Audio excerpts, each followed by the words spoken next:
Hello friends, welcome to Pharma Tutor. Today we'll discuss about pharmacogenomics in personalized medicine. So let's get started. Pharmacogenomics in personalised medicine, इसे समझने के लिए हमें फार्माकोजिनोमिक्स क्या होता है ये जानना होगा. So what is फार्माकोजिनोमिक्स?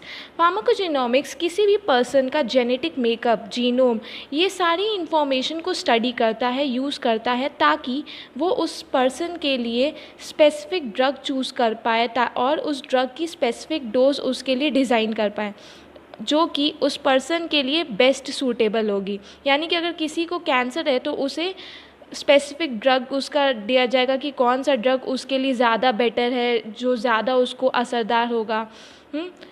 ये जो फील्ड है फार्माकोजिनोमिक्स, ये दो तरीके की साइंस को कंबाइन करती, दो फील्ड को, फार्माकोलॉजी और genomics.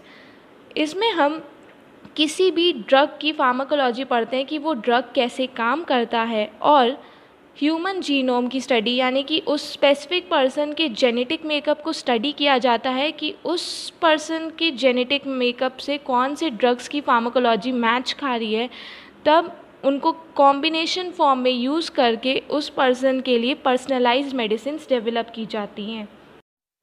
In this figure you can see there is a comparison between one fits all medication versus personalized medication. One fits all medication क्या होता है? ये बिना personalized medicine की कॉन्सेप्ट है, यानी कि हमारी पुरानी कॉन्सेप्ट है जिस हिसाब से अब तक डॉक्टर्स ड्रग प्रिस्क्राइब करते आए हैं.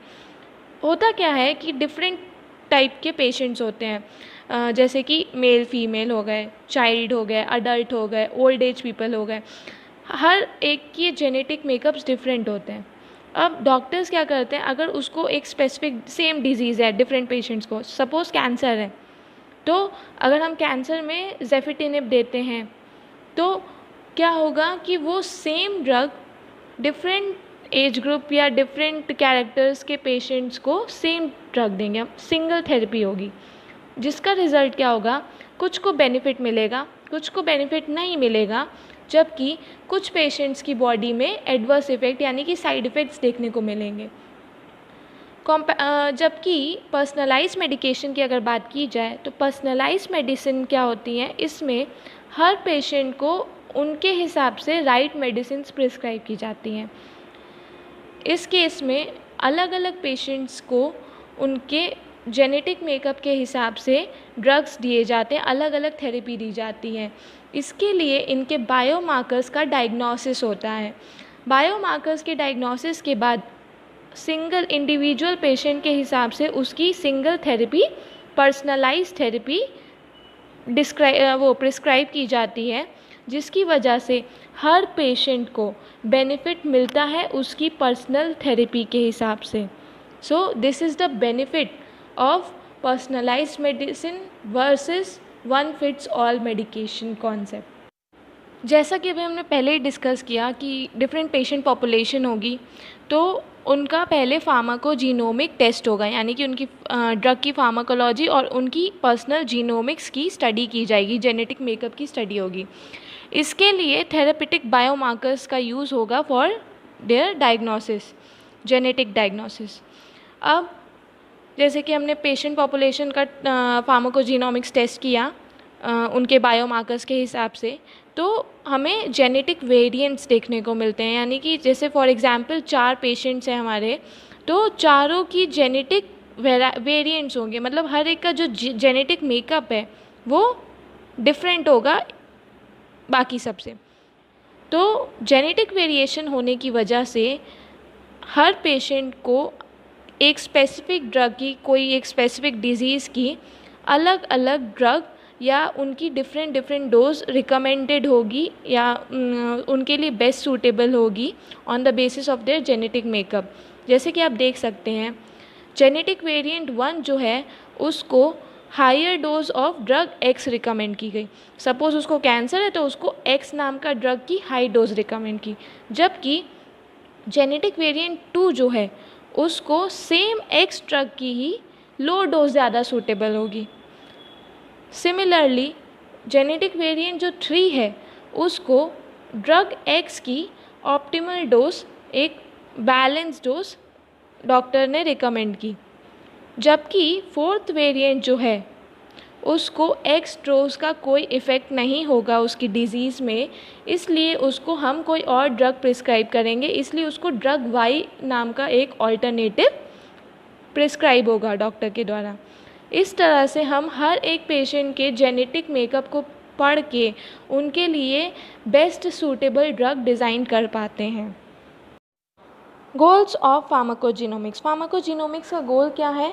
फार्माकोजिनोमिक्स एक पेशेंट के जेनेटिक मेकअप की स्टडी होती है बेसिकली, कि हम किस तरह से उस पेशेंट की बायोमार्कर्स का डायग्नोसिस करते हैं ताकि उस पेशेंट की डिज़ीज़ के हिसाब से हम उसे बेस्ट सूटेबल ड्रग प्रिस्क्राइब कर सकें, उसके लिए पर्सनलाइज्ड मेडिसिन प्रिस्क्राइब हो और उसे एक स्पेसिफिक डोज में वो ड्रग दिया जाए ताकि उसके ट्रीटमेंट में उसको बेस्ट बेनिफिट मिले और साइड इफ़ेक्ट्स कम फेस करने पड़ें।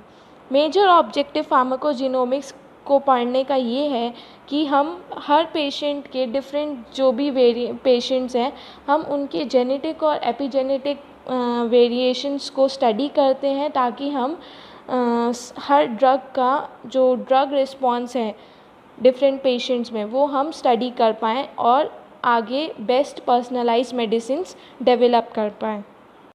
Factors affecting response of drug. Different factors हैं जो कि ड्रग रिस्पॉन्स को अफेक्ट करते हैं, जो कि हैं genetic polymorphism, epigenetic and other factors, pharmacogenomics, biomarker and personalised medicine. Genetic polymorphism ये क्या होता है? हर पेशेंट हर इंडिविजुअल का या ग्रुप्स का, पॉपुलेशन का अगर डीएनए सीक्वेंस चेक किया जाए तो वो डिफरेंट होगा, स्पेसिफिक होगा इंडिविजुअल का। तो इसी डिफरेंस इन डीएनए सीक्वेंस को हम जेनेटिक पॉलीमॉर्फिज्म कहेंगे। जीन्स में वेरिएशंस जो होती हैं वो हर ड्रग की फार्माकोकाइनेटिक्स और फार्माकोडायनामिक्स से जुड़ी होती हैं। क्यों? क्योंकि हर ड्रग डिफरेंट जेनेटिक मेकअप के हिसाब से डिफरेंट रिस्पॉन्स शो करता है हर इंडिविजुअल में। किसी पेशेंट के लिए सेम ड्रग टॉक्सिक हो सकता है या किसी के लिए बेस्ट सूटेबल हो सकता है, या ऐसा भी हो सकता है कि किसी पेशेंट में उस ड्रग का कोई इफ़ेक्ट ना हो। ये जो जेनेटिक वेरिएंट्स होते हैं ये किसी भी डिज़ीज़ के बायोमार्कर्स को डेवलप करने के लिए हेल्पफुल होती हैं ताकि उस डिज़ीज़ का डायग्नोसिस हो सके और उस डिज़ीज़ के लिए थेरेपी डिज़ाइन की जा सके। जीनोम वाइड एसोसिएशन स्टडीज़ में डिफरेंट जेनेटिक वेरिएंट्स की स्टडी की जाती है ताकि different lethal disease, fetal diseases से रिलेटेड उनकी पूरी स्टडी हो सके, उनके डायग्नोसिस की स्टडी हो सके और उनसे रिलेटेड न्यू ड्रग डेवलपमेंट हो सके। Epigenetic and other factors. Epigenetic factors में age, sex, liver and kidney function, patient के लाइफस्टाइल, प्रीवियस डिजीज़ और एडवर्स रिएक्शन, इन सारे फैक्टर्स की स्टडी होती है ताकि उस पेशेंट के लिए बेस्ट थेरेपेटिक ड्रग की डिज़ाइनिंग हो सके और उसे बेटर ट्रीटमेंट मिल सके। जैसे कि ओल्ड एज पेशेंट्स जो होते हैं उनमें एडवर्स रिएक्शन का बहुत हाई रिस्क होता है क्योंकि उनकी जो मेटाबॉलिज्म रेट होती है और फिजियोलॉजी रेट होती है वो बहुत ही पुअर होती है, तो इसलिए उनका स्पेसिफिक ड्रग डिज़ाइनिंग होती है। उसी तरह से जेंडर स्पेसिफिक फिजियोलॉजिकल डिफरेंसेस अगर देखे जाएँ, जैसे कि प्रेग्नेंट मदर्स हो गई, ब्रेस्ट फीडिंग हो गई, उनके लिए उनमें भी ड्रग्स का डिफरेंट आउटकम शो हो सकता है, इसलिए उनके लिए भी स्पेसिफिक ट्रीटमेंट डिज़ाइन किया जाता है। मेल और फीमेल्स में डिफरेंट हार्मोनल लेवल्स ऑब्ज़र्व किए जाते हैं जिसकी वजह से एक सिंगल सेम थेरेपी का डिफरेंट रिस्पॉन्स शो होता है मेल्स और फीमेल्स में, इसलिए उन जेंडर बेसिस पे भी डिफरेंट थेरेपी डिज़ाइन की जाती है। एनवायरमेंटल केमिकल्स हो गए, ड्रग्स हो गए या नेचुरल कंपाउंड्स हो गए, ये भी किसी भी ड्रग की जो इफ़ेक्टिवनेस है, एफिकेसी है, या ड्रग के साथ ड्रग का इंटरेक्शन या ड्रग हर्ब इंटरेक्शन, इन सब को भी अफेक्ट कर सकते हैं ड्रग रिस्पॉन्स में। फार्माकोजिनोमिक्स बायोमार्कर, इसमें हम डिफरेंट फैक्टर्स की स्टडी करते हैं जैसे कि जेनेटिक, सोमैटिक जीन वेरिएंट्स और changes in expression level, functional irregularities और क्रोमोसोमल अबनॉर्मैलिटी। ये सारे फैक्टर्स हर इंडिविजुअल पेशेंट में स्टडी किए जाते हैं। उनमें बायोमार्कर्स का यूज़ होता है किसी भी डिज़ीज़ के डायग्नोसिस में और उस डिज़ीज़ के लिए थेरेपी डिज़ाइन करने में, ताकि पेशेंट को इफ़ेक्टिव ट्रीटमेंट दिया जा सके।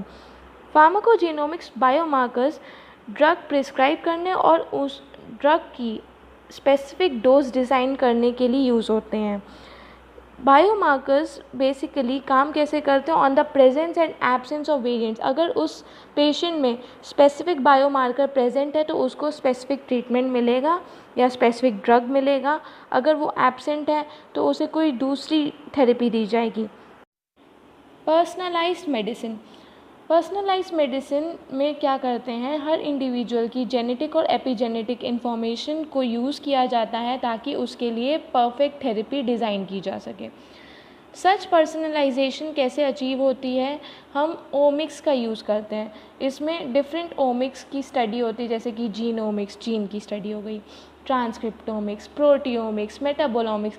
डिफरेंट ओमिक्स लेवल पे पेशेंट के जेनेटिक और एपिजेनेटिक डिटेल्स की स्टडी होती है, उनके पर्सनलाइजेशन को पूरा समझा जाता है, उनके जेनेटिक मेकअप को समझा जाता है, उस हिसाब से उन्हें स्पेसिफिक डोज या ड्रग प्रिस्क्राइब होता है।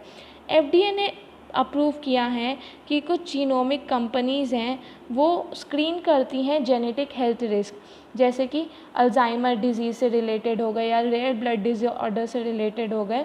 तो रेयर डिजीज़, ऐसे जेनेटिक हेल्थ रिस्क वाली जो डिजीज़ेज़ हैं, इनकी जीनोमिक स्क्रीनिंग भी होती है ताकि उनकी पर्सनलाइज्ड मेडिसिन्स डेवलप की जा सकें। डिज़ीज़ स्क्रीनिंग टेस्ट और लो कॉस्ट डायग्नोस्टिक टूल्स जो होते हैं वो किसी भी फेटल डिज़ीज़ के डिटेक्शन में हेल्प करते हैं एट एन अर्ली स्टेज। अगर अर्ली स्टेज में ही उस डिज़ीज़ का डिटेक्शन हो गया तो हम पेशेंट को बेस्ट मेडिसिन प्रिस्क्राइब कर सकते हैं और हम उस डिज़ीज़ को टाइम रहते क्योर कर सकते हैं। So what are the examples, यहाँ पे गिवन बायोमार्कर्स हैं और इनकी स्पेसिफिक एप्लीकेशंस हैं। जैसे कि HER2 न्यू रिसेप्टर है, इसका ब्रेस्ट कैंसर में यूज़ है। हम हरसेप्टिन सेलेक्ट करते हैं अगर किसी पेशेंट में ये बायोमार्कर प्रेजेंट है। BRCA1 and 2 are associated with breast and ovarian cancer. Transcriptional profile 21 genes जो हैं वो ब्रेस्ट कैंसर में यूज़ होंगे, इसमें हम कीमोथेरेपी का यूज़ अवॉइड करते हैं। ऐसे ही डिफरेंट बायोमार्कर्स हैं, जैसे कि फॉर एग्जांपल VKOR या CYP2C9, इसमें हम वारफरिन की डोज डिसाइन करते हैं। Impact of pharmacogenomics in personalised medicines. हम डिफरेंट डिजीज़ेस में पर्सनलाइज्ड मेडिसिन का डेवलपमेंट कर सकते हैं, यूज़ कर सकते हैं with the help of pharmacogenomics, जैसे कि cancer, neurodegenerative diseases, thrombosis, cardiovascular diseases, anaesthesia, type 2 diabetes and depression. इन स्पेसिफिक डिजीज़ेज़ में हम पर्सनलाइज्ड मेडिसिन प्रिस्क्राइब कर सकते हैं। Ethical issues related to personalised medicine. Personalised medicines में एथिकल इश्यूज़ तब आते हैं जैसे कि किसी हेल्दी पर्सन को अगर हाई रिस्क ब्रेस्ट कैंसर या ओवेरियन कैंसर रिपोर्ट हुआ, तब उसमें एथिक्स का ध्यान देंगे। अगर पेशेंट की हम जेनेटिक स्टडी कर रहे हैं, उसकी जेनेटिक मेकअप इंफॉर्मेशंस का हम यूज़ कर रहे हैं, स्टोर कर रहे हैं, तो ऐसी डिटेल से भी एथिकल इश्यूज़ एसोसिएटेड होते हैं कि हम उस डिटेल्स का, उन इंफॉर्मेशंस की प्राइवेसी, उस इंडिविजुअल की प्राइवेसी मेंटेन रखें। बहुत सी रिसर्च ऑर्गेनाइजेशंस जो हैं, जो ऐसी जेनेटिक डिसऑर्डर से रिलेटेड जितनी भी स्टडीज़ और टेस्ट करवाती हैं सर्टेन ग्रुप ऑफ पीपल में या रीजन में, वो इन सारे एथिकल इश्यूज़ का ध्यान रखती हैं। Protection of privacy of genetic data of an individual from the government और इंश्योरेंस कंपनीज़। ये सारी रिसर्च ऑर्गेनाइजेशंस जो होती हैं वो इन पर्सनल इंडिविजुअल्स का जितना भी जेनेटिक इंफॉर्मेशन है, जितने भी उनके पर्सनल डेटा हैं, इन सारे डेटा, जेनेटिक डेटा की प्राइवेसी को प्रोटेक्ट करती है from government and insurance companies. फार्माकोजीनोमिक्स और पर्सनलाइज्ड मेडिसिन्स चैलेंजेस और फ्यूचर अपॉर्चुनिटीज़ दोनों लेके आया है। चैलेंजेस ये हैं कि हमें जितनी भी डिजीज़ेज़ हैं उनकी स्टडी, उनके क्लासिफिकेशन को और उनकी कॉम्प्लेक्सिटी को अच्छे से समझना होगा, बेटर अंडरस्टैंडिंग लेनी होगी और उन्हें अच्छे से मैनेज करना होगा। साथ ही जितनी भी जेनेटिक इन्फॉर्मेशंस हम इंडिविजुअल्स की स्टडी करते हैं या रिकॉर्ड करते हैं, उनका सिस्टमैटिक स्टोरेज, रिट्रीवल और एनालिसिस होना चाहिए, ताकि फ्यूचर में हम उस क्लिनिकल डेटा का यूज़ करके ड्रग डिज़ाइनिंग और थेरेपी डिज़ाइनिंग में यूज़ कर सकें। साथ ही जितने भी डायग्नोसिस टेस्ट हैं on the basis of this pharmacogenomics, वो हमें और इम्प्रूव करने होंगे, ताकि हम क्योर रेट जो है पेशेंट्स में उसको इंक्रीज़ कर सकें। फार्माकोजेनेटिक टेस्ट जो होते हैं वो अफोर्डेबल नहीं होते हैं हर पेशेंट के लिए, हर इंडिविजुअल के लिए। इस वजह से हमें कुछ ऐसे मेथड्स अडॉप्ट करने चाहिए ताकि मैक्सिमम पेशेंट्स जो हैं, मैक्सिमम पीपल जो हैं वो इसका बेनिफिट उठा सकें, ताकि फार्माकोजेनेटिक टेस्ट कॉस्ट इफ़ेक्टिव हो जाएंगे तो इसका बेनिफिट मैक्सिमम लोगों को मिलेगा। So this was all about today's video. Thanks for watching.